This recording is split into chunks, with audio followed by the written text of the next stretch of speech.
Good afternoon and welcome to A Conversation with Mohamed El Erian. I am Steve Rosansky, President and CEO of the Newport Beach Chamber of Commerce. We're delighted to be able to bring to you today the opportunity to hear Dr. El Erian talk about his newest book, The Only Game in Town. For those of you who are not familiar with the Newport Beach Chamber of Commerce, we are a 109-year-old membership organization consisting of 650 businesses doing business in the greater Newport Beach area. Our organizational pillars are community, advocacy, education, and connection. It is through the support of our members that we can bring to you quality programming that we are well known for. An event like this can't come together without the help and support of many individuals. There are several I would particularly like to acknowledge at this time. First is Paul Bullwinkle, sitting over here to the left. Paul is a UCLA Anderson MBA alum who came to me with the idea of having Mohamed speak at a chamber event. And I said, great, Paul, go to it. And he did. And so we're here today. And so I want to thank Paul because without his help, we would not be having this program. Second is Bart Young. Unfortunately, Bart got called away at the last minute, so he's not here, but I do still want to recognize him. Bart is the CEO and creative director for The Young Company, a marketing communications company located in Laguna Beach. Bart was instrumental in getting the word out to a number of Orange County MBA alumni associations. Any MBA alumni people here today? Okay, a few. Worked. Including his own Berkeley Haas. The last one I'd like to recognize is Rob Collins, who's also sitting over here to the left. Rob's a business performance advisor at Insperity, who also promoted this event as well as others to the UCLA Anderson alumni community. Furthermore, I would like to thank Cynthia Newcomb. I hope she's here. I didn't see her come. Is Cynthia here? Raise your hand, Cynthia. You here? Oh, back row? Hey, there she is, back there, Cynthia Newcomb. Cynthia is a senior executive assistant to Richard Reisman, and I'd also like to recognize Irene Hill. I think she's probably at the same table. Irene? Back there, yep. Thank you, Irene. She's the executive assistant to Dr. El Erian for all their help in putting this program together today.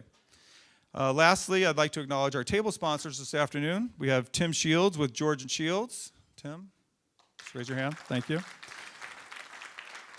David Wagner with Morgan Stanley. Kim Tavares, PacWest Accounting. Bob Martinez, Farmers and Merchants Bank. Ann Britannia, Gensler and Associates. Did I pronounce that right, Ann? Gensler? I never know. And Maureen Flanagan with First Republic Bank. Okay, so just so you have an idea of how things are going to progress this afternoon, as the staff is serving lunch, please take a few minutes to meet your table mates and enjoy your meal. When we start up again, I will introduce our moderator, Richard Reisman, and our featured speaker, Dr. Mohamed El Erian, who I am sure will receive a thorough grilling from Richard about his ideas that he's put forth in The Only Game in Town. Towards the end, we'll open it up for question and answer. And at the conclusion of the program, Dr. El Erian has agreed to sign books for those who've purchased them. If you didn't purchase one, we have a few left, so you can do that after the program is over. They're $25 a piece. We'll be doing the signing at the table immediately outside this door to the left. And as a side note, the hotel's informed me that if you self-park, the parking will be free. So make sure if you have your parking ticket, you get it pushed through the validation machine at the check-in desk. Please enjoy your meal, and we'll be back shortly. Thank you.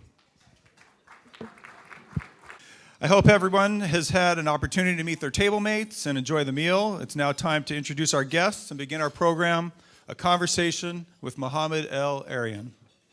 Our moderator this afternoon is someone that is well recognized in Orange County business circles, and I'm sure many of you are a subscriber of his, Richard Reisman, publisher and CEO of the Orange County Business Journal. I thought it was Survivors, yeah. Survivor of the Journal? Is that a contest you're running? Okay, sorry. Richard joined the Business Journal in 1990. Since then, the publication's acceptance by the business community has been dramatic. Paid circulation has grown fivefold, making it now one of the top 2 business journals in California. Prior to the Orange County Business Journal, Richard was director of marketing for the Orange County edition of the Los Angeles Times. Earlier in his career, he practiced law in San Francisco and Washington, D.C., and while in private practice in Washington, Richard served as special counsel to the House Ethics Committee. Do they have ethics there at the committee? It's in quotes. In quotes, okay. It was in quotes, that's true.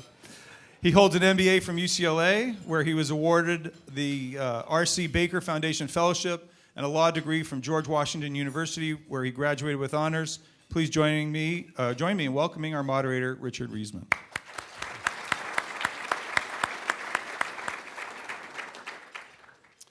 And now I'd like to introduce our esteemed author and guest today, Dr. Mohamed El Erian. Looks like you're going to get multiple applauses today.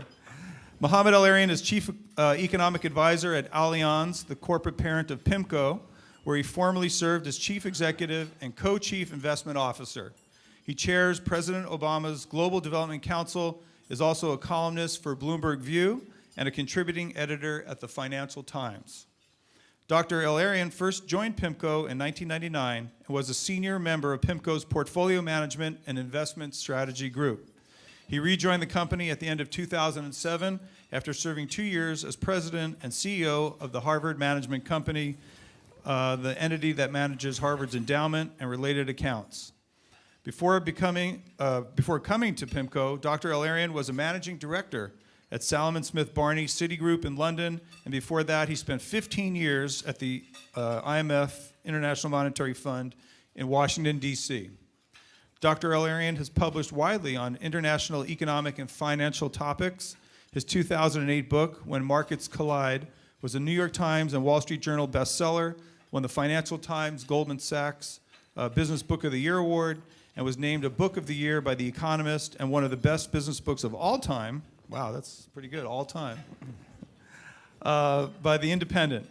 He was named to Foreign Policy's list of top 100 global thinkers for 4 years in a row, and he served on the 2014 and 2015 juries for the Financial Times Mackenzie Book of the Year Award.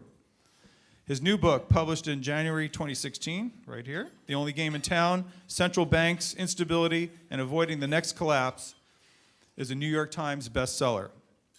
Dr. El Erian has served on several boards and committees, including the U.S. Treasury Borrowing Advisory Committee, the International Center for Research on Women, the Peterson Institute for International Economics, the IMF's Committee of Eminent Persons, and the New York Fed Investor Advisor Committee on Financial Markets. He is currently a board member of the NBER, the Carnegie Endowment for International Peace, New America, and Cambridge in America. Since 2007, he's been the chair of Microsoft's Investment Advisory Board. He holds a master's degree and a doctorate in economics from Oxford University and received his undergraduate degree from Cambridge University. He's also an honorary fellow of Queen's College, Cambridge University. And with all that, I understand from a well-placed source sitting in the back of the room that he takes his daughter to school every day. You still do? Please welcome Dr. Mohamed El Erian.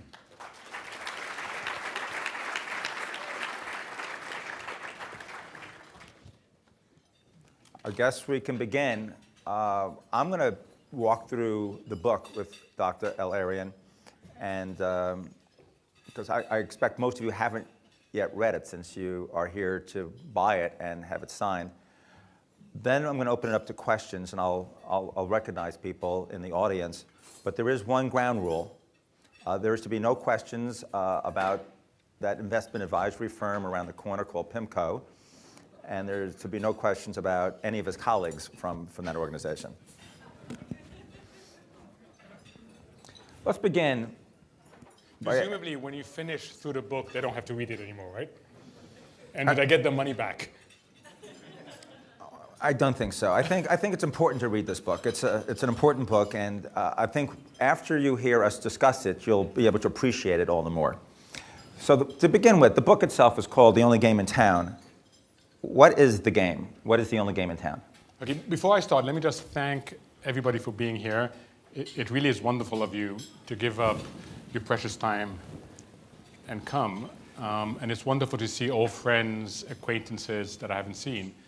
And in the back of the room, in addition to Irene, there's also Sachin, two people who support me every single day. And without them, I wouldn't be able to function. So I want to thank them very publicly for that. The only game in town are a set of secretive institutions who hate to be in the limelight, who have had no choice but to step in and basically save the global economy from not only depression, but from a prolonged recession. And now, these institutions that like to be behind the scenes have two dilemmas. One is they're becoming less effective, and there's no one to hand off to. And two is they're becoming more political. Now here I'm talking about central banks in general, and specifically 4 central banks that are very important for the global economy. The Federal Reserve, the European Central Bank, the Bank of Japan, and the Bank of England. All 4 are doing things they never imagined that they would do, have been doing it for much longer than they would ever wish to do, and are very uncertain about the consequences of their actions. Well, how do central banks operate in dealing with the financial crisis? What did they do to save the day? So there were 4 phases up to the global financial crisis, call it 2008. Central banks basically stepped back because they believed that finance was sophisticated, that finance could manage its own risk, and therefore they shouldn't intervene. It was called the light touch regulation. That ended up in tears when the world woke up to the fact that too much risk was taken, and there wasn't enough understanding of what that risk implied. And we got the global financial crisis. The next phase is what I call whatever it takes. Central banks went in there and were ready to do anything in order to stop a global depression. Is that 2008? 2008, 2009. So if you look at what they've done, it's absolutely remarkable. Absolutely remarkable. They threw everything. They weren't sure whether things would stick or not, but they threw everything at the wall, hoping that something would stick, and a few things did stick. Come 2010, they really want to declare mission accomplished, and they want to get out of this business. But they look around, and if you remember, 2010 was the emergence of the Tea Party in the United States. And there's basically no functioning Congress to hand off. There's no other policy entity to come in and take over the work of the central banks. So the central banks in 2010 felt, and these are their words, morally and ethically obliged to continue to do the heavy lifting. And in a very famous speech in 2010, Chairman Bernanke, who was then the head of the Fed, said, "We will continue, but there are benefits, costs, and risks, because we're not the right people to be doing this. And the longer we continue being the only game in town, the lower the benefits, the higher the costs and the risks." And they never imagined that they would be the only game in town for so long. So the final phase right now is when they are becoming ineffective. And the Bank of Japan is ineffective today. The ECB is starting to become ineffective. And the Fed wants to get out of this business before it becomes ineffective. So there's been 4 very clear phases. And for those who want an image, think of the central bank as your doctor. Okay? They see you collapsing, they will rush to help you. Even if they don't have the right medication, they will do their utmost to help you. They will give you other medication, hoping that they can keep you in one piece until the right doctors appear. But good doctors never walk away from their patients. And the reason why these central banks have continued, even though they don't have the right tools, is because they're like doctors. They will not walk away. They just hope that the other doctors, which are controlled by the politicians, finally come in and help. Let's talk about what the central banks have done. To begin with, they infused liquidity when there was no liquidity. We worried whether or not if we went to our ATM machine, where the money would come out. So let's start with that, what they did then. But then, of course, now, with the repression of interest rates, how they're doing that, and what's the theory of why that should work, and has it worked? Okay, how many of you remember 2008? Okay. Now, what made 2008 particularly scary is people stopped trusting each other. They didn't trust the basic element, which is called payments and settlement. You pay, and then you settle a day later. The example I use with my daughter is you go, on PCH, you go to McDonald's, and it's a very efficient element. Why? You order, then you go to one window where you pay, and then you drive a few yards, and you receive where you settle. And the system is built to be incredibly efficient. Now, what happened in 2008? People came up, they ordered the Big Mac. They went to the first window, and they were told $5. And they said, wait a minute, I heard that Lehman failed yesterday. And I heard that people got caught offside. So I'm willing to pay, but where's my Big Mac? And the answer was, trust the next few feet, and you'll collect the Big Mac. And the people said, I heard what happened in Lehman. I'm not trusting these few feet. So what happened? The person who was willing to order and to eat the Big Mac leaves even though they have the money, and the next window throws away the Big Mac even though they have the food. That is what happened in 2008. The payments and settlement system broke down. And that's why all of you remember it, right? Because everything started collapsing. So the central banks came in and said, I am the payments and settlement system. I will stand. I will guarantee these few yards. Absolutely critical. Had they not done that, multi-year depression that would have impacted not just us, but our kids. Then they started saying, okay, for all these securities that people are stuck, they don't have liquidity, I'm going to buy them. So we had massive purchases of all sorts of things. Real estate, everything you can imagine, they started buying. Then they, with the Treasury, came in with a very controversial top, which basically said, I'm even going to put money in the banks. I'm going to stand behind the banks and do that. And then, of course, they lowered interest rates and kept them very low. So they used purchases and the price mechanism to do that. They've continued doing the same thing, and it's gotten a bit absurd. If you're sitting in Europe today, to give you an example, if you're sitting in Europe today, it's negative interest rates. Think about that. You lend your money, and you pay people for the privilege of lending the money. Negative interest rates are now prevailing for a third of global government debt. That is how far this game has continued. Right? Now, it doesn't take long to realize that if you run a market-based capitalist system at negative interest rates, things start breaking down. And that's what we're starting to see in Japan, and we will start seeing in Europe. So it's been basically, I'll buy the assets, QE as it's called, and I will keep interest rates as low as possible and even be willing to take them negative. And why are they doing this? And I'll stop here. Because they want to encourage you to take risk. They want you to sit there and say, you know what? I am not going to pay interest on government debt, or I'm not going to invest in a CD that pays me 0.05%. I'm not going to do that. They are pushing you to take more risk. Why? Because as we all collectively take more risk, we boost asset prices. We boost the stock market. Then we open up our Morgan Stanley statements, and suddenly we feel rich. And what do we do if we feel rich? We're supposed to trigger what's called the wealth effect. We're supposed to go out and spend more. As we spend more, businesses see that there's more demand for their products, so they invest more. And next thing you know, the whole economy picks up. So the reason why interest rates are pushed so low, the reason why they buy assets is to collectively push us to take more risk.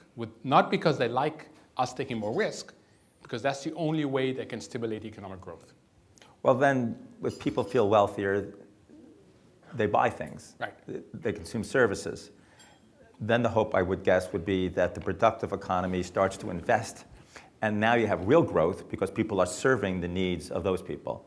Is that what's going on, and is that working? That's what's supposed to happen, and that's what hasn't happened.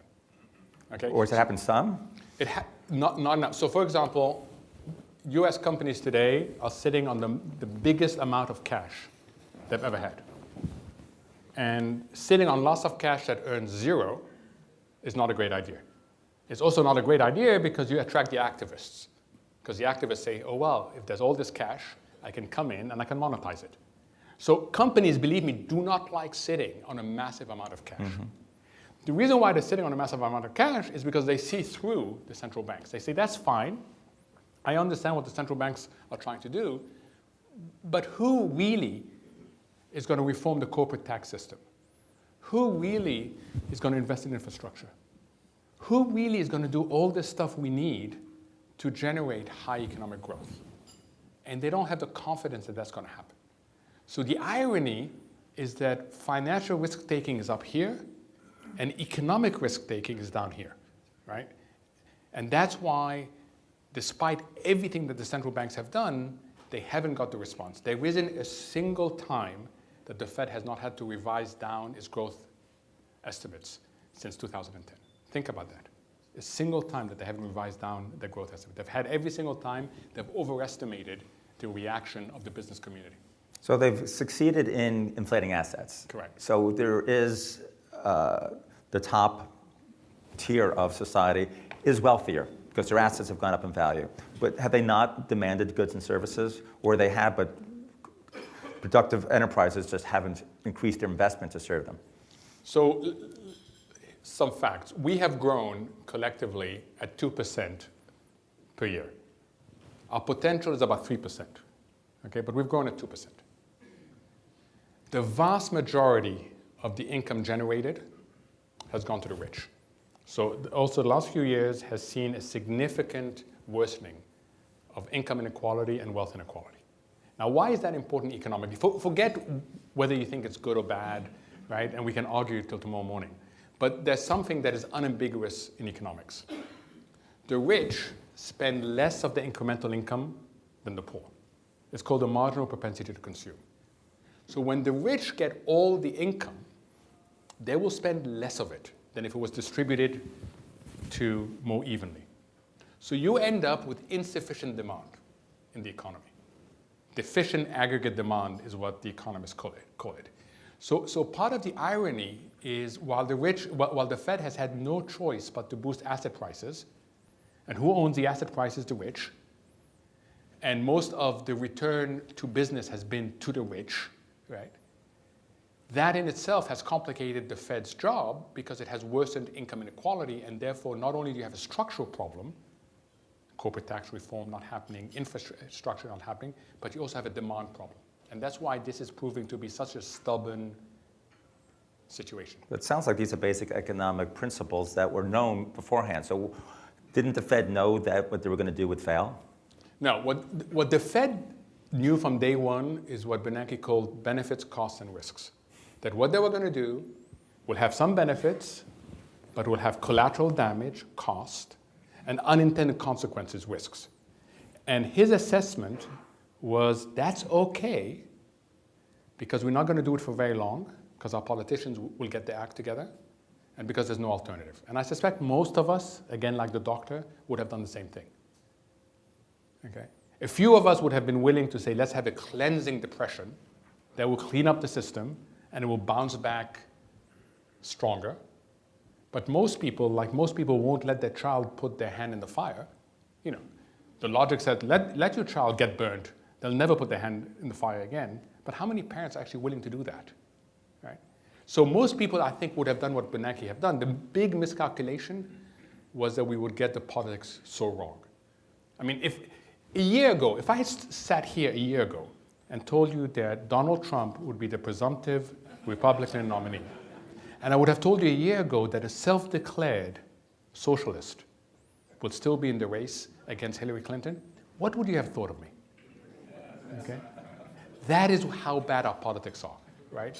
And no one imagined that our politics would paralyze our economics like this. Why is the politics so much worse today, if that's what you're saying, than they've been in the past? Because people are angry. People are angry. People are angry first and foremost that they lost their jobs because of the irresponsibility of banks. They're angry because these banks got bailed out and they didn't get bailed out. They're angry because growth has been low. They're angry because the benefits of growth have gone to a few people and not to everybody else. And they're angry because they believe that the Chinese, the Mexicans are actually responsible for all this. So when people get angry And it's not just here. In Europe, you have exactly the same phenomenon with the growth of the anti-establishment parties. That's the common element around the world. When people get angry, they want the establishment out. They don't trust the establishment. Mm-hmm. Private and public, by the way. Big companies have as much of a trust deficit as the political establishment. So they will vote for an alternative. Now, the thing to realize is you actually don't need these alternatives to get to power. They can change governance without getting fired. The UK today is on the verge of a referendum as to whether they should exit the European Union or not, so-called Brexit. That referendum would not have been called had the equivalent of their Tea Party, UKIP, the UK Independent Party, not gained a lot of support ahead of the general election.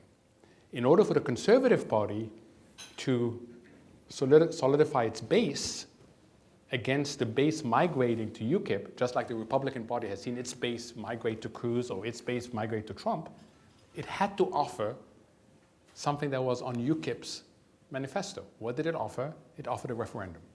So now we have great uncertainty.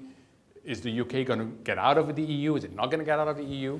So the amazing thing is you don't actually need the anti-establishment party to get to power. They start influencing. And if you don't believe me, look how far left Hillary Clinton has gone because of Bernie Sanders. And I'm not sure that she can re-pivot that easily, given the amount of support that Bernie Sanders has found. So you're saying that the central banks had a policy beginning in 2000, well, 8 and 9, they added liquidity. 10, they started to repress interest rates in order to increase asset values, to create wealth, and to try to get the system started. Now it's 5, 6 years later. No other political actors have come into play. If they don't come into play, can the central bank's policies alone get us back to a strong economy? No. And that's because, and okay. Why? If you ask what are the 4 things we need, most economists agree on this. And it's amazing to get economists to agree on what these 4 things are. They may disagree on what is most important, but they'll agree that you need 4 things, and they'll agree that you don't need a big policy bang because there's so much cash on the sideline. A small policy bang is enough to unleash the cash and then let the private sector do it. So first, we need to reinvigorate growth engines. You can't rely on finance to generate growth. You can't rely on leverage to generate growth. We need to reform the tax system. We have one of the least pro-growth tax systems in the world. Why? Because it's full of exemptions. It hasn't been looked at properly since the mid-'80s. We need to build better infrastructure. We need to be more serious about our labor force, about retraining our labor force. So there's a whole set of so-called structural reforms that allow you to grow faster. Then we need to really think about the demand side. How do you deal with the fact that there isn't enough demand? Then it gets a little bit even more difficult. We have to deal with pockets of over-indebtedness. And that's really hard to do. No one likes to forgive debt. You don't want to forgive debt. Why should I forgive your debt? I've been paying. Okay, why am I going to forgive your debt? And what incentive am I going to create for Richard, who's going to stop paying his debt so that he can be forgiven as well? Right? So don't get me wrong, debt forgiveness is really, really hard. But certain students today, certain people with student loans today are going to get crushed by their student loans. And we as a society have to make a decision as to what is the lesser evil of these 2 things. And the 4th thing we need to do is lead again, because we have stopped doing this, lead again in global policy coordination. The world is like an orchestra that's supposed to play together because everybody's interconnected, but they have different sheets of paper and no conductor. So it's really not very coherent. Now, these 4 things are not an engineering problem. They are a political implementation question. Why am I citing them? Because the central banks cannot do any of these 4 things. So to answer your question, no, because they cannot deliver on these 4 things, and they know it. By the way, the title of the only game in town, as I say in the book, it's not mine. I was sitting in a central bank gathering where there were over 100 governors of central banks. And it was hosted in Paris by the governor, the outgoing governor of the central bank there. And he got up and said, "We are the only game in town and we don't like it." Mm-hmm. That's his phrase, not mine. All right, so Donald Trump becomes the next president, and he's really tired of not having the life he used to enjoy and playing golf and running around. And he says, Mohammed, I read your book. Why don't you run the country? You know, I'll sign all I'll make the speeches you want me to make. So you get to run the country because Donald's delegated that to you, at least from the point of view of the executive branch. So what's the first steps? What do we do? So first thing, you know, if ever, this will never ever happen. Really? But in the world of wild and crazy, okay, I would tell him, you don't need me. Okay, you don't need me. In fact, most economists, but you need to go to Congress immediately. And you need to tell them that we are facing what I call in the book a T-junction. That's what the British have for this sort of intersection. The road that we're on is going to end. Central banks are no longer going to be able to deliver what they have been delivering. And I can tell you, if you haven't noticed yet, the signs are all around you. So the road we're on is going to end. But what comes next is subject to political decision. There is nothing predestined. All of those who say we're going to end up in a recession and all that, it's a maybe, it's not a definite. In fact, the probability is as high as we taking another turn towards much higher growth and genuine financial stability. The contrast is that stark. It is a T-junction. And who decides where we come out is not going to be Donald Trump. It's going to be Congress. It's going to be the ability of Congress to do a few very basic things on which there is quite a bit of agreement if they weren't terrified about the next election. So talk about those things. What do we need to do? Corporate tax reform. Okay. Okay, I don't know a single person that I've come across that has looked at that, including on both sides of the House, who doesn't think that corporate tax reform is really needed, that we have stumbled through all the little changes we've done into a system that actually discourages economic growth. Okay. So if you're the big company with a ton of cash outside, you don't want to bring it back, that's one example. But there's many, many, many examples where we've ended up with a system that actually discourages company from investing in their businesses and growing them. Infrastructure investment. You don't feel it in Newport Beach because we're pretty special, but go anywhere else in the world. We could use a new city hall. But no one's laughing. Okay. But we really have a problem with infrastructure. Our airports are awful. Our ports are awful. Okay? And with interest rates so low, and with the ability to have private-public partnerships, this is something we can solve. We haven't done that. Okay? We can do that. This is all. None of this is really hard from an engineering perspective. You just need politicians to say, yes, we're going to have an infrastructure program. How does that help? Immediately creates demand. It lowers the cost for businesses. Okay? It makes us more competitive again, so we stop losing jobs. And it will trigger, and I keep on going back there, it will trigger the productive engagement of cash that companies have on their balance sheets. The infrastructure investment. Yeah. Okay. Okay. There is massive scope for private-public partnerships. But the system, and I don't know whether you know, but for the last 6 years, we haven't had the annual approval of a budget out of Congress. Now, you don't need to be an economist to know that budgeting is a basic element of economic governance. But we haven't been able to bring the parties together, so what do? We just roll over the budget. Now, there's been one exception last year, in the middle of the year, when there was a mini budget deal, but that was it. Now, the world has changed tremendously in the last 6 years. The country has changed tremendously in the last 6 years. It doesn't make sense that the most basic tool of economic management is frozen. This is what is called the can't, won't, or shouldn't Congress. I can't do it, I won't do it, or I shouldn't do it. Right? And the result of that is you don't get anything. So that's what stops infrastructure spending. That's what stops corporate tax reform. And you really need it if you're going to change in a significant Those are the way. two main things we need to do. And the infrastructure investment, I take it, would be through deficit spending. So we're also doing some Keynesian economics there where we're just spending more than we have and creating demand. So you can do a lot of it through private-public partnership, but let's assume you can't. Yes, but at such low interest rates, and in Europe at negative interest rates, doesn't it make sense to invest in infrastructure where the returns are higher? Mm-hmm. Right? Think of Europe. You can borrow money and get paid. Who wouldn't do that? Okay, I mean, who wouldn't do that? And governments can easily do that and embark on infrastructure programs, but there's complete paralysis. And what paralyzes people is not whether it's a good idea, is that I don't want to be seen collaborating with the other side. Why? In 2 years' time, when I'm run again for the House, my major threat is not going to be Richard from the other side. It's going to be someone to the extreme of my party. Either a Tea Party person or a progressive person if you're a Democrat. And what will they be able to hold against me? That I collaborated with Richard. So even though it's a good idea, we won't collaborate. So it's not going to happen. What you just said needs to happen for that reason. So as we get closer to the neck of the T, a few things are going to happen.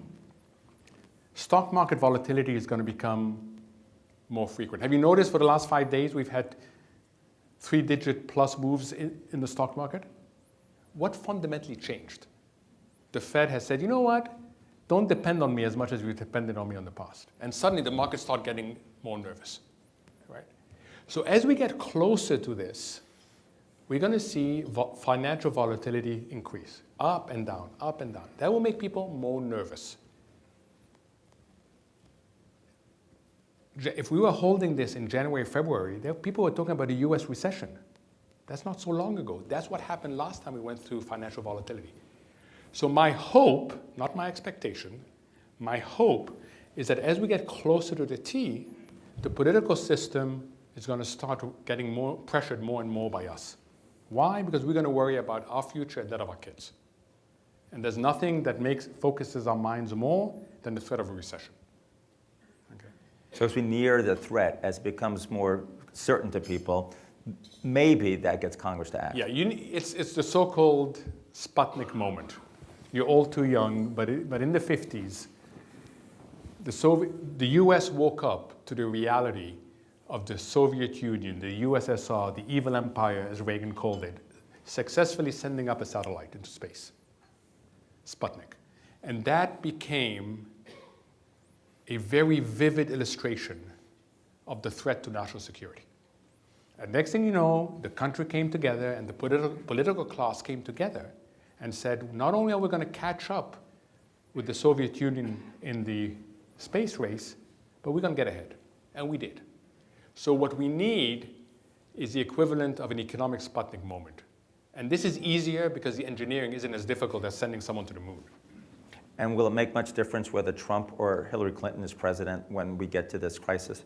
I think Congress is critical. Do you get a functioning executive branch and legislative branch? Okay? So ironically, you want them both to swing one way or the other. Right? That's really what you want.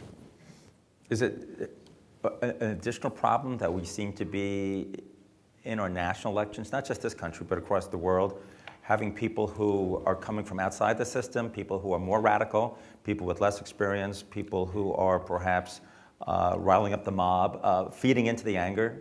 Does that make it less likely we're going to have a solution? So we have people here sitting from Greece. Last January, the Greeks did something that was totally unexpected. They voted in the coalition of the radical left. It's called Syriza, the coalition of the radical left. And they came with an agenda that scared the daylights out of the rest of Europe. We're going to renegotiate this, we're going to do this differently, we're going to do that differently, right? And the Greek people were so angry and fed up with having been in recession, with youth unemployment at 55%, that they basically said we have nothing to lose. So in comes these people who have been in opposition, okay? They turn up in Europe, they don't wear ties, they turn the system upside down, and they end up doing exactly what the previous government had done. Exactly what the previous government had done, okay? Because the reality of governance is that you can't do extreme things. In this country, you particularly can't do extreme things because the checks and balances are big. So I worry less about, the whole system being taken hostage by someone who is crazy. Okay, and I'm not making any political statement here. Okay. And in Europe, you have some pretty crazy parties that are getting a lot of votes. What I'd like to see is a functioning governance system. And if that happens, then some of the anger comes down, some of the trust deficit comes down, and you're able then to regain what is a huge potential. There's another side of this, which I talk about in the book, which is if you knew nothing about Washington, you would be so excited about the US economy right now because you have cash and you have innovations. And history tells you when you have the combination of cash and innovation, your future is really bright. So if you could somehow deal with Washington over there and operate over here, we'd be fine. But unfortunately, that's not how our world works. So the cash is the big balance sheets that corporate America has? Right. That's the cash that's on the sidelines. And the innovations are things like the internet, sharing economy. Talk about some of the specifics, disintermediation, sharing economy, and how they create wealth, and why it's a good thing. So let's start with where we are today. And this is an example that my colleague, Oliver Bade at Allianz uses because it really visualizes. A competitor of Marriott is Hilton. Hilton Corporation, 100 years to deliver 700,000 rooms to its clients around the world. 100 years, 700,000 rooms. Airbnb, never managed a hotel in their life, never constructed a hotel in life. And the people who started it knew nothing about hotels. Airbnb, in 6 years, now deliver 1 million rooms. That is how quickly innovation changes the world. How does that help us? It helps you because you, as a consumer, have tremendous more choice as to where you're going to stay. It helps you because you, as a producer, can now rent an existing asset that otherwise was generating nothing at all. So Uber is a perfect example, right? People with cars, okay, and we use our cars maybe 5% of the time.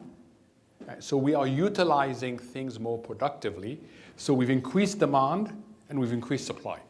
And that is a good thing, okay? More people get to do things they wouldn't otherwise do, and more people get to generate income they wouldn't otherwise generate. Is that captured in GNP, or is this It's a not. benefit? This stuff is captured very badly in GNP and in productivity statistics and in many other things. So maybe we're better off than we realize, because these are things that are happening that are good, but they're not captured in our statistics? Yeah, if you are part of the functioning economy, you're undoubtedly better off than you were before. If you happen to be marginalized, then you're much worse off. And if you happen to be a young person who can't get their job, you're in big, big trouble. Because the system produces more and more of you every year. So if you don't get a job quickly, you go from being unemployed to being unemployable. Because when confronted with someone fresh out of school, or someone who's been sitting at home for 5 years doing you don't know what, you will hire the person fresh out of school. So that's why these compositional issues, that's why you get these angry people that are so angry because they don't even see prospects for a better standard of living. And what are some of the consequences of what's going on here, where you have this long-term unemployment, youth unemployment, less participation in the labor force, bigger inequality of wealth? How does that exacerbate the problem? And so it paralyzes the politics, right? I mean, if we haven't quite realized that there are really dissatisfied people, 80% of the young voting in Democratic primaries have voted for Bernie Sanders. What is that telling you about how the youth feels today about the system? Okay. So we are running, I keep going back to this trust deficit. There's a very big perception out there that the private and the public establishment that the establishment has failed them, right? And they are responding by trying to see who they can vote in, even if that person stands no chance of winning. I mean, that's the irony of it. But they're giving a signal to the rest of the system, and either we hear it or we don't hear it. I'm going to ask one more question, and then I'm going to open it up to the audience. So think of your questions, and I'll call on you. And remember the ground rules. Those were serious ground rules. You're, of course, an economist, and you've written a book about the world's economy and the future. But you're also an investor. You were the CEO and co-chief investment officer of PIMCO. You ran a $30–40 billion fund at Harvard University. So for those in the room, give us your best thoughts. Given everything that's going on, where should people put their money to work today? Yeah, that is a really hard question to ask because it depends what people's circumstances are. I thought it was a softball. Right? It's not a softball at all. This is one of the hardest questions. So there's certain rules that are important. Okay, rule number one is if the difference is between investing $1 in a financial market or investing $1 in your kid's education, go for the latter. Okay, equipping your kids to be more agile for the world ahead of us is the most important investment you can make. We're not doing it as a country, unfortunately, so we should do it as an individual. Secondly, realize what the game that the central banks are playing. So if you're going to invest only in the stock market, that's fine, but realize that you're betting that the financial risk-taking that's already up here is going to be validated by economic risk-taking. So you're betting that the politicians are going to get their act together and they're going to push up the fundamentals. Okay? That's what you're betting on. Right? It's not starting from down here, it's starting from up here. Third, if you are lucky enough to come across opportunities that offer new content with a platform, that's what Uber has done, that's what Facebook has done, that's what Google has done. Platform and content is the most potent combination. Get on that train as soon as you can. Fourth, and we have some financial advisors in the room, okay, diversification is no longer enough for risk management because all the prices are distorted.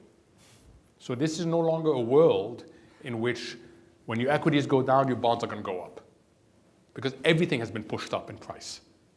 Right? This is a world in which you either have to be willing to accept a lot more volatility, which means that if we're in February and the stock market has lost 11% like this, don't go out and sell because your bonds aren't going to compensate for that, or hold a lot more cash, okay? Because that's the only thing that will give resilience to your portfolio. How do you like Newport Beach real estate? In this crowd, you know, I think that makes a lot of sense. I worry a little bit about initial conditions, okay?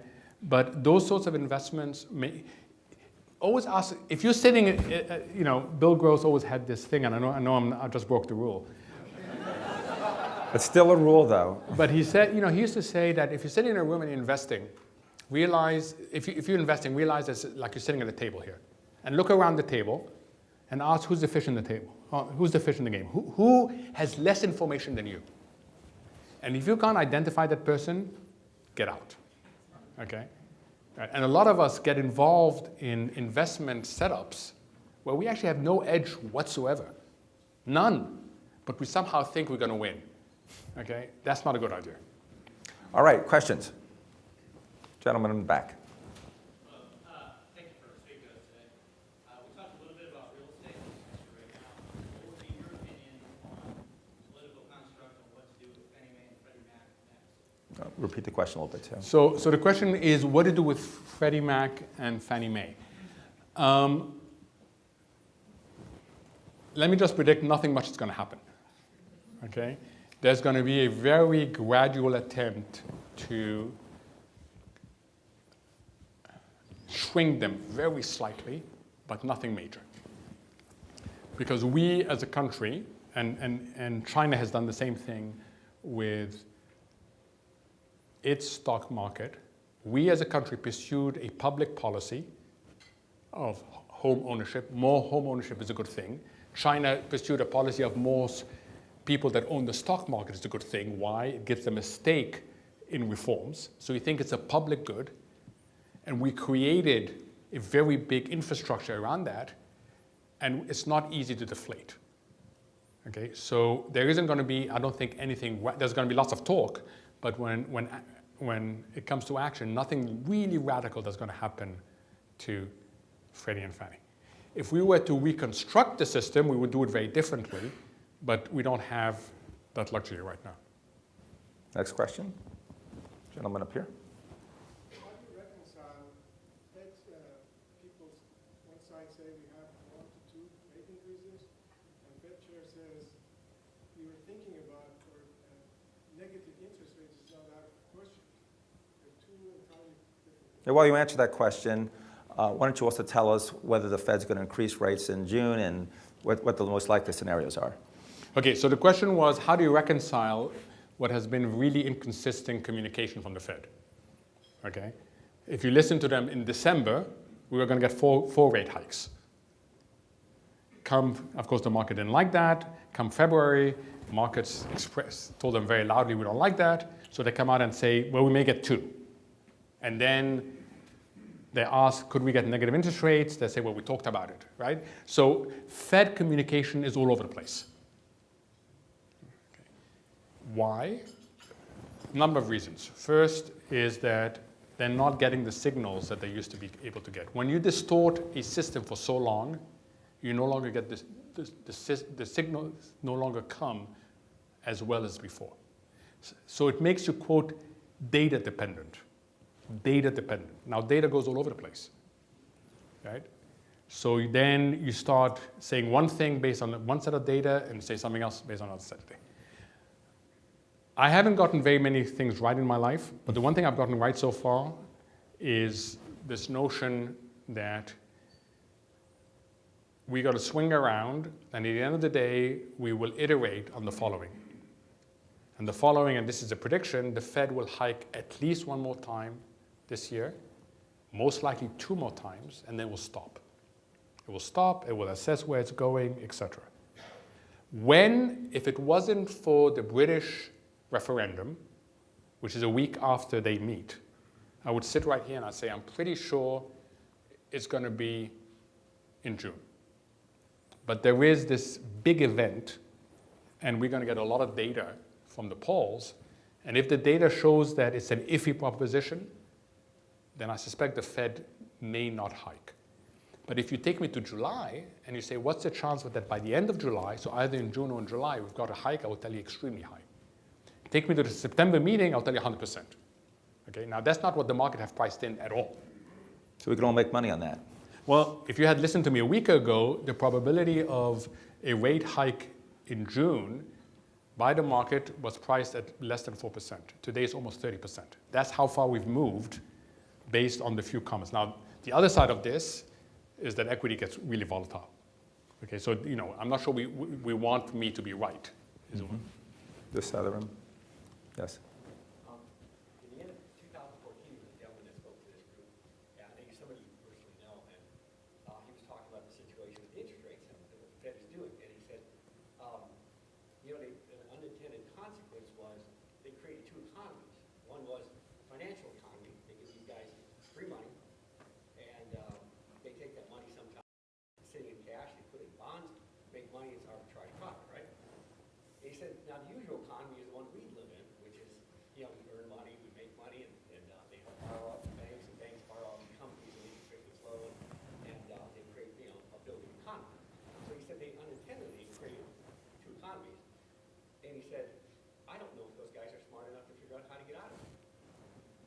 Since you've been around so many board governors, or federal governors, do you think they are that bright that they can actually figure out how to get out of this scenario? That's a great question. First, they did create 2 economies, right? Quite a predictable economy, finance. Why? Because they were coming in, pre-announced when they were going to come in, when they were going to buy. And if you're selling something, there's nothing you like more than a certain buyer, right? So the whole industry started focusing on what is the Fed going to do. Not what is the real economy going to do, because that's ultimately what generates value, but what is the Fed going to do? And if you have an institution with a printing press in the basement, you pay attention to it, right? So we all started focus. So that bit of the world, which was being subsidized by very low interest rates, did well. This bit of the world didn't do as well because very little of the money flowed this way. As much as the Fed put money into the system, as much as the reserves of the commercial banks at the Fed went up.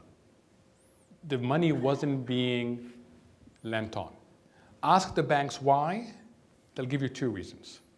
One is, at the same time as Washington had its foot on the accelerator when it came to liquidity, it had its foot on the brakes when it came to regulation. It made it very difficult for us to lend, right? So one foot is on the accelerator and the other foot is on the brakes.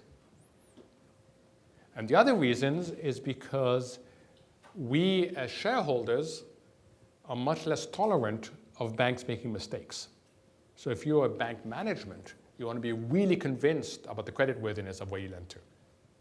So the result of that is exactly what you said, and exactly whoever the speaker in 2014 was, which is you get two economies. How good are the central banks at realizing this? 100%. How good are they at navigating it? It's really hard because it's not just up to you. The legacy of the central banks is going to be written by somebody else. It's going to be whether the politicians step up to the plate. If the politicians step up to the plate, they will be viewed as having been part of the solution. If the politicians do not step up to the plate, they will be viewed as having been part of the problem, right? So you know, the real question, I'll keep on going back to it, this is not a call on the Fed. This is a call on Congress and how you feel Congress is going to evolve over the next 2 to 3 years as it becomes clear that we're coming to the end of the road. Yes, sir. Speaking of regulation, what's your opinion that CFPB, and have they done more harm for consumers or help consumers? So I don't know enough about the Consumer Protection Agency, what you're asking about. All the federal regulations. Dodd-Frank, Yeah, Volcker Rule. Good thing or bad thing? Richard, we have a massive crash on the 405 because a few people are driving really irresponsibly. So your first reaction is to lower the speed limit to slow everybody down because you can't afford another crash. Good idea or bad idea? Bad idea. Bad idea. Because? Because traffic is going to be slow forever and it's going to be inefficient. But can you afford another crash that kills so many people? Well, in my opinion, I don't know, it's a different metaphor, but when it comes to the freeway, I don't want them to lower the speed limits. I'm going to rush. No. So let's ask, how many people would keep it without a speed limit? Let's make it an excess. Without a speed limit and say, you know what, that's efficient. And if we get a few crashes, that's beside the point. How many people? Okay, and how many people would put up a speed limit till they understood better what went on the 405? About half and half. Okay, so half and half. That's the dilemma of the regulators, okay? That's the dilemma of the regulators. And I think if we look back, we will find that the pendulum of regulation, just like it swung towards way too little regulation, will swing towards too much regulation. But just to be clear, it doesn't mean that the risks have disappeared, all right? Risks have a way of morphing and migrating. So if you tell me right now, am I worried about the banking system? No, I think we have the strongest banking system in the world, and that the likelihood of a bank problem again is very small. If you tell me where has the risk migrated, it has migrated to non-banks, and in particular this belief that we collectively have that when the world changes, we're going to be able to reposition our stock portfolios. If you are an investor in Facebook, in Apple, and anything widely held stock, you get taken on massive roller coaster that has nothing to do with the company. It has to do with whether people change perception of two things. One, that central banks will always have our back covered, as they have had since 2008. And two, that growth, while low, will remain stable. Whenever there's a questioning of this, as we've discovered for the last week, then lots of stocks start moving, even though the corporate fundamentals haven't changed at all. And that's because liquidity is not there when we collectively change our minds. Wow, it keeps getting more and more. Yes, sir. Thanks again for sharing your thoughts. I'm interested if you have a point of view on the minimum wage going to $15, whether that'll help or hurt in terms of. Let's break into two questions. I like that. One, if California has raised it and most of the country doesn't, how does that affect California? And second, if the whole country does, how does that affect our competitiveness in the world? You know, whenever you're speaking, there is that moment in time where you get very close to the line that separates courage from stupidity.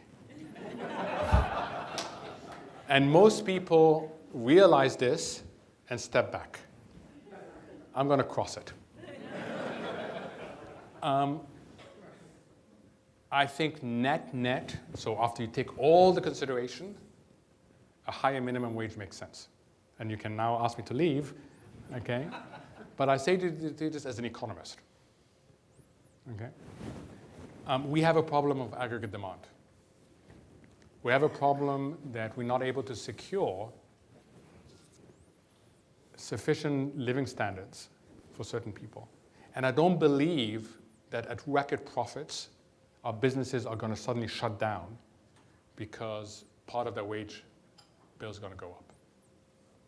A more difficult question, and you didn't ask it, but in a year's time we're going to be asking this, is something called universal basic income.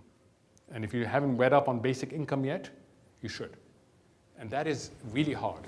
And the argument goes that with jobs being displaced at an accelerated rate by robots, and as the benefits of all this accrues to a smaller part of the population, is there an obligation to guarantee a basic income? Right? Now that's really hard, but that is what we're going to be debating in 12 to 24 months' time. Okay, it's already starting a little bit, but people realize that there's a significant displacement of labor going on.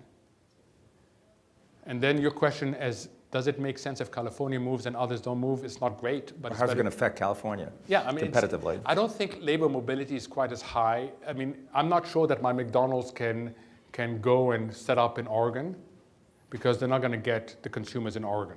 Okay, but a sewing plant can move.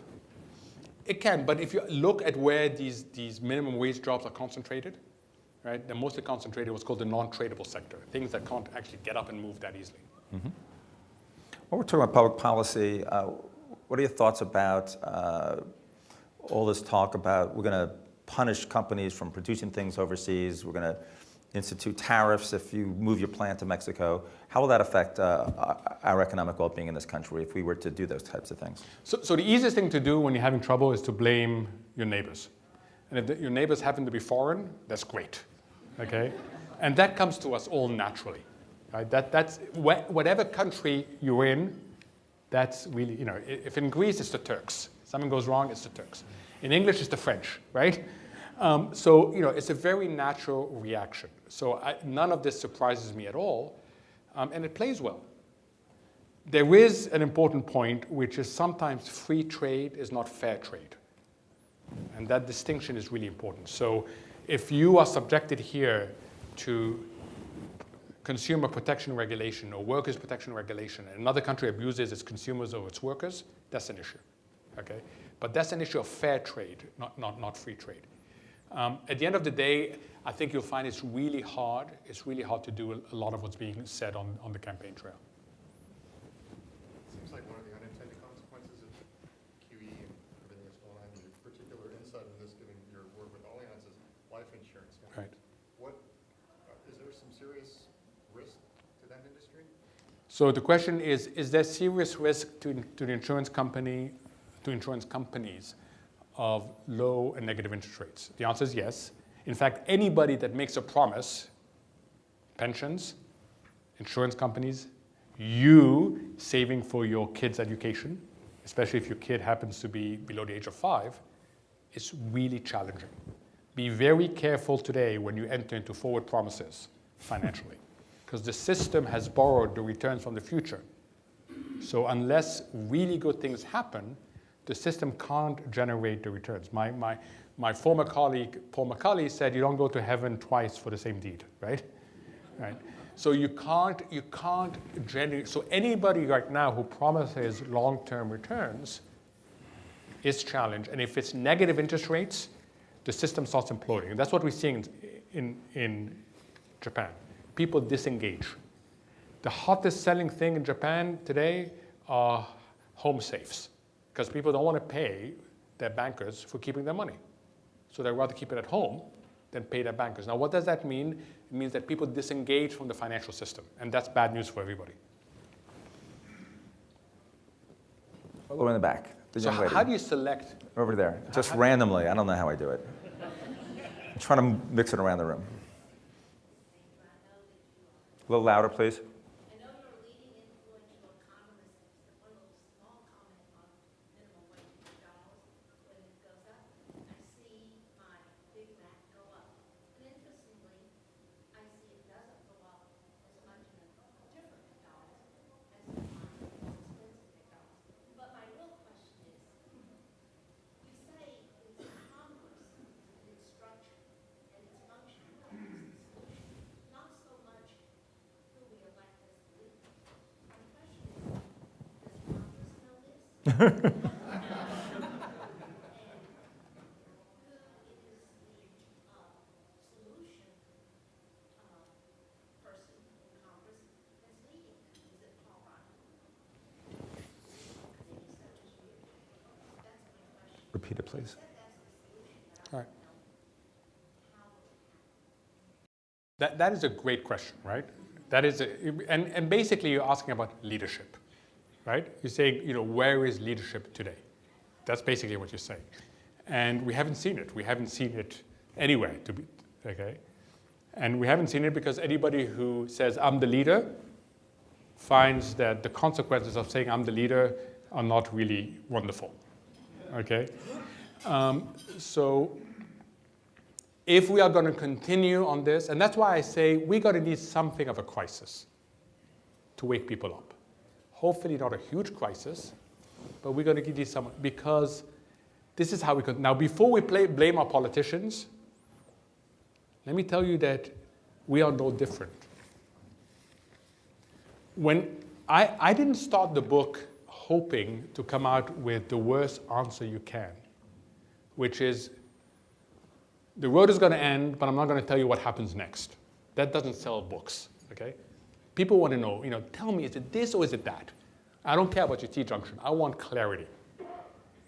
The intellectual response is, I can't give you clarity because it depends, and it depends in a big way. But then I discovered something else. I discovered that we, as humans, make really bad decisions when we face a T-junction. Behavioral science, which studies how we make decisions, tells us that at least 3/4 of the room, if this is representative, will make bad decisions. 1/4 will have a blind spot. And there's nothing wrong with blind spots. We all have blind spots. We won't see the T-junction. It doesn't register. There's nothing wrong with having blind spots because we all have them. Okay, the answer to a blind spot is just like that little light that comes on in your mirror in new cars that tells you there's a car in your blind spot, right? But we have blind spots, and there's a good scientific reason. So 1/4 of the room is going to be completely unaware of all this, and is going to wake up one day and find that we've pivoted, and will be very surprised, which means I won't have prepared for it. A second group will do what married couples do all the time. Hear one thing and believe something else, okay? It's called reframing. You reframe the issue. Why? Because it takes you out of your comfort zone. And we are built to defend our comfort zone. Okay? Now, how do we do it? The simple example is if I tell you your flight leaves at 2 o'clock from LAX, you know what to do. If I come and tell you it's either going to leave at 8 a.m. or 8 p.m., that will most likely paralyze you. Because, what do you mean a flight can leave at 8 a.m. or 8 p.m.? That's what a T-junction is, either here or here, not here, okay? What the behavioral scientists tell you is the most likely thing that's going to go on in your mind, and you're going to be not very aware of that, is you're going to say, wow, well, 8 a.m., 8 p.m., that doesn't even make sense. What's the midpoint between the two? Or 2 p.m. I'll turn up for a 2 p.m. flight. The third group is even worse. Okay, and businesses do this all the time. It's called active inertia. You hear something, you form a committee, you get active, you get excited, you got to do something differently, and then you go do the same, exactly the same. The non-politically correct example is the American tourist in Paris. He or she goes up to a French person and asks for something in English. the French person either doesn't want to understand or doesn't understand English. In most cases, the American will say the same thing in English but louder. Okay? That is active. The person realizes they haven't been understood, so they get active, but they do exactly the same thing. IBM on the eve of the PC revolution, and the research on this is really clear. They realized that the PC was a disruptive technology, that part of their client base and a lot more people would migrate to the PC, and those that use the mainframe would expect the mainframe to do more things, to go up the value-added curve. So they realized they couldn't continue on the road, and they had to meet both sides of the T, get active in the PC world and migrate their mainframe.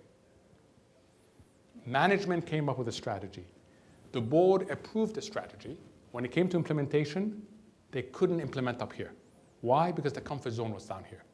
And they ended up doing the same, and they got eaten alive first by Compaq, then HP, and if they didn't completely reinvent themselves, they wouldn't be available today. So the third group is going to be the active inertia. We believe we're active, we believe we understand it, and we end up doing exactly the same thing. And only a small group of us, if you don't react today to making sure that you're not in that category of the other three, is going to understand this. So I tell you, what the politicians have to do is really quite hard. They have to change their mindset. They have to take themselves out of the comfort zone. They have to be willing to collaborate with the other side.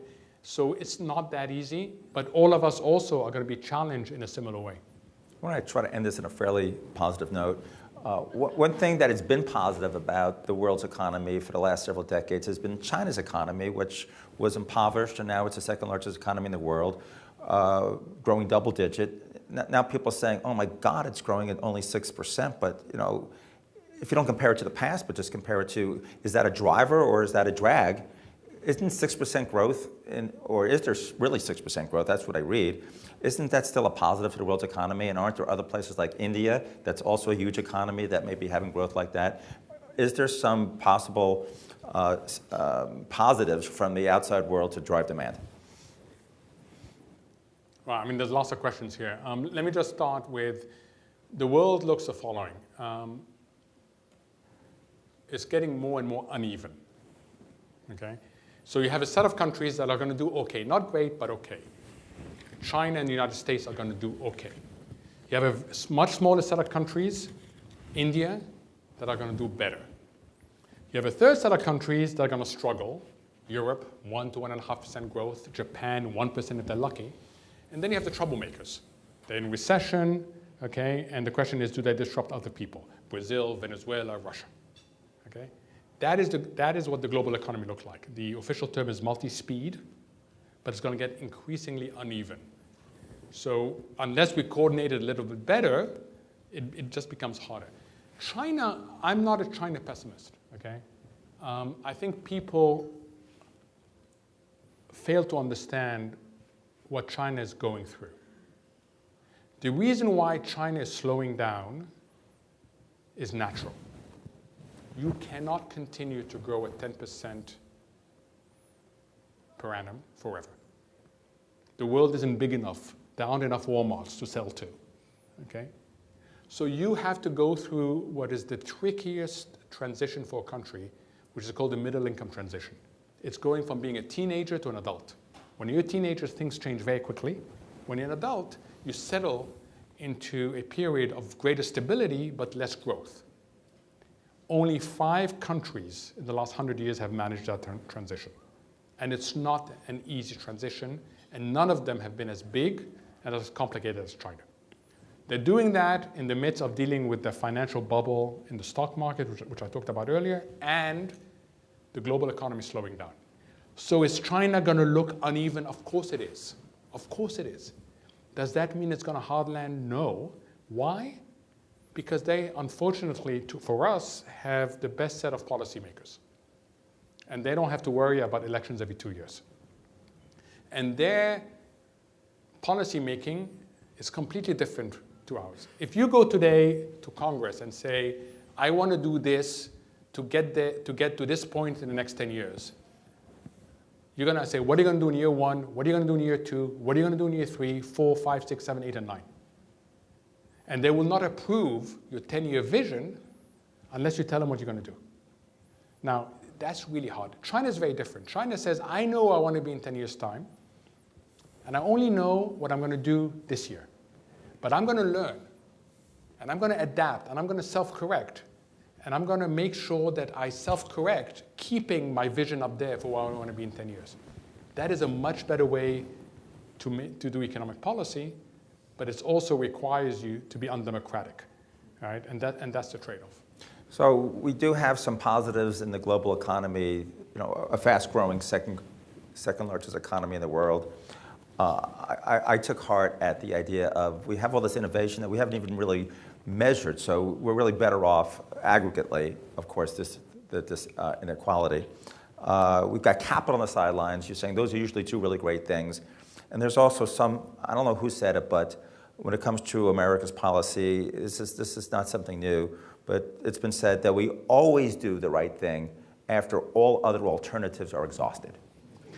So with that, on an optimistic note, Steve, why don't you wrap it up for us? Thank you so much for being our guest. I enjoyed it. I hope you did too.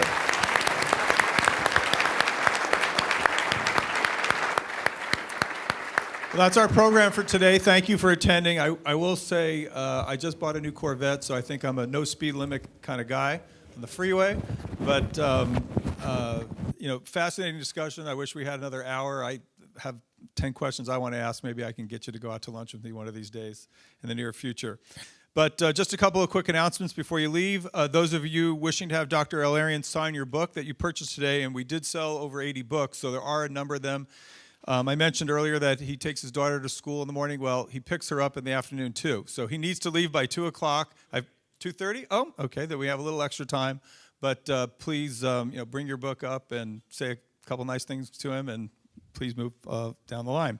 If you haven't purchased a book and you still would like to, we have a few extra for sale. See Pam Smith. She's over at the door there. She'll be outside. They're $25 a piece. Thank you all for coming. If you're interested in attending future programs put on by the Chamber of Commerce, we do things fairly regularly here. We have all kinds of different offerings. Please go to our website, newportbeach.com.